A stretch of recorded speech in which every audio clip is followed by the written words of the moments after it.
আগের দিনে আধা কেজি ছাতু রেখেছিলাম, তো সেই ছাতুটা খুব তাড়াতাড়ি মানে খেয়ে ফেলেছে, মানে এত সুন্দর লাগছিল ছাতুটা খেতে। তো আজকে দেখো আবার চলে এসছে। তো ছেলে বললো, মা আমি আবার ছুটে চলে গেলাম রাস্তায়।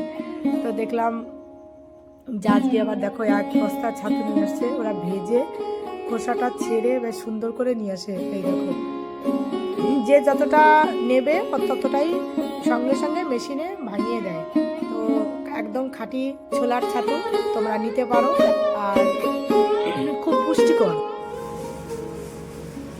তো এই দেখো ছোলার ছাতুটা ভাঙিয়ে নিয়ে আসলাম। এখানে আছে 1 কেজি ছোলার ছাতু, একদম জায়গায় বসে ভাঙিয়ে দিল, গরম, পুরো গরম ছাতু। তো বন্ধুরা, এই হচ্ছে আমার উনুনের অবস্থা। দেখো উপরে যত জলটা মাটি ছিল সব তুলে ফেলে দিলাম কিছুটা, আর এই যে কিছুটা আছে। দেখো অবস্থা, উনুনে আমি কী করে রান্না করি। এইটাকে আমি এখন এই মাটি ভিজিয়ে রেখেছি, এটাকে আমি এখন ঠিক করব। তো কিছুটা গোবর লাগবে, ওই গোবরটা আমি আনতে যাব। তো চলো, পুরো যখন রেডি হবে তখন তোমাদের দেখাবো। ছেলেটা পুকুরে চলে এলো মাছ ধরতে, আমিও চলে এলাম একটু, ওই বললাম একটু গোবর লাগবে। আরও দেখো কি কি মাছ ধরেছে এখানে। এখানে আছে রুই মাছ, কটা ছোট্ট ছোট্ট তেলাপিয়া মাছ, 2টো বেলে মাছ, আর ছোট ছোট কটা দেশি পুঁটি। এটাই হচ্ছে বেঁধেছে। তাই আমি বললাম চলো বাবা, ধরতে হবে না। একটা কালার কাদি পুষ্ট হয়ে গেছিলো, আগেরটা তো খেয়ে ফেলেছি, দেখেছো কতটা কলা ছিল। তো আর একটা খাওয়ার মতন হয়ে গেছে, ছেলেকে বললাম, ও কলাটা কাটছে। আর সাইডেই দেখো কত সুন্দর দেখা যাচ্ছে পরিবেশটা, ধান লাগানো আছে, আর কলা গাছটা পর পড়েছে ধান ক্ষেতের মধ্যে। তো বললাম ওটাকে তুলে উপরে তুলে দাও ধানের।